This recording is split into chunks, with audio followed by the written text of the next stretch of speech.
waxa lagu kala qaadaa un saddex qaybood oo waaweyn oo ugu weyn tahay galmadu ama xaaraan ha noqoto ama xalaal ha noqoto. Komishanka xakamaynta xanuunka HIV/AIDS ee Somaliland ayaa barnaamijka baraarug oo ah barnaamij wacyigelineed oo bulshada lagaga wacyigeliyo xanuunka HIV/AIDS waxa ay ka bilaabeen dugsiga Salaama ee ku yaala magaalada Hargeysa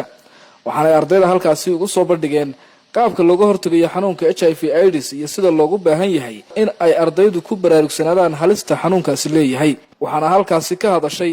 madaxa wacyigelinta ee komishanka xakamaynta HIV/AIDS waxaana ay ardayda kula dardaarantay in ay ka faa'iideystaan wacyigelinta ku saabsan xanuunka HIV/AIDS. Komishanka xakamaynta HIV/AIDS ku had iyo jeer wuxuu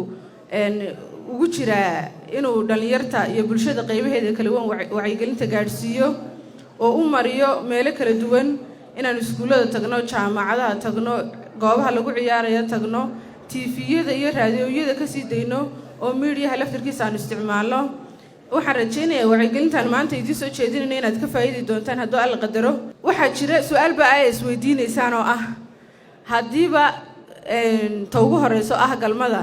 sideeba dadka qaar ba waxay aaminsan yihiin HIV-gu inuu ku fido galmada xaaraanto kaliyaata sideebu xalaasho ugu fida wuxuu ugu fidayaa uu ku qaasin karaya adoo guursaday oo isri guri muslim yagleel oo weeygi saxda ha u maray haddana qofka nolosha la wadaagay aanad iska baarin oo isagu laftirkiisa aanu is ogeyn oo xanuunkii ka qaado miyaana sifo uga qaadin xalaala soo saamaha geesta kalena waxa halkaasi ka hadlay qaar kamid ah maamulka iyo macallimiinta dugsigaasi Salaama waxaanay soo dhaweeyeen barnaamijkan wacyigelinta ah ee ay komishanka xakamaynta HIV/AIDS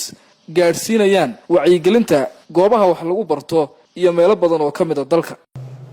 bahda waxbarashadana si toos ah ula shaqeeyaan ujeedka koowaad ee saaka inoo soo booqdaa waxa weeyaan inay awareness sameeyaan ama wacyigelin oo ay xanuunada khatarta ah ama xanuunka dilaaga ah ee HIV/AIDS ee bulshada saameynta xun ku haya inay naga wacyigeliyaan hal kelmad uma soo istaagay marka anigu inaan khudbad dheer jeediyo ma soo istaagin waxaan idinka codsanaynaa inaad si fiican uga faa'iidaysataan wacyigelinta faa'iidada badan noole insha Allah waqtiguna uu gaaban yahay cadceeduna way nagu kulusho waa soomantiin furitaanku baan lahaa